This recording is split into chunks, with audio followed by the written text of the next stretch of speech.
कोकणातील प्रत्येक अपडेट जाणून घेण्यासाठी आजच माझे कोकणच्या सोशल मीडिया प्लॅटफॉर्मला लाईक, फॉलो आणि सबस्क्राइब। रत्नागिरी जिल्हा महिला व बाल विकास विभागाच्या वतीने आयोजित चाचा नेहरू बाल महोत्सव मोठ्या उत्साहात पार पडला। गेल्या 3 दिवसांपासून सुरू असलेल्या महोत्सवाची सांगता भव्य बक्षीस वितरण समारंभाने झाली। या महोत्सवात जिल्ह्यातील विविध संस्था आणि शाळांमधील सुमारे 300 विद्यार्थ्यांनी उत्स्फूर्त सहभाग नोंदवला होता। महोत्सवाच्या सांगता समारंभाच्या अध्यक्षस्थानी उपविभागीय पोलीस अधिकारी निलेश माईनकर हे होते।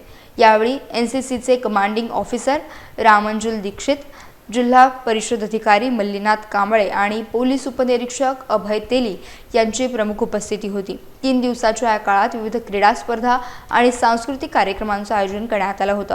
विद्यार्थ्यांनी सादर केलेल्या बहारदार नृत्यांनी उपस्थितांची मने जिंकली।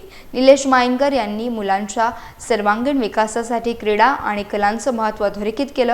जिल्हा महिला आणि बाल विकास अधिकारी मनोज पाटणकर यांनी महोत्सवाचे प्रास्ताविक केले, तर आतिश शिंदे यांनी आभार मानले। हा महोत्सव यशस्वी करण्यासाठी सर्व कर्मचाऱ्यांनी विशेष परिश्रम घेतले।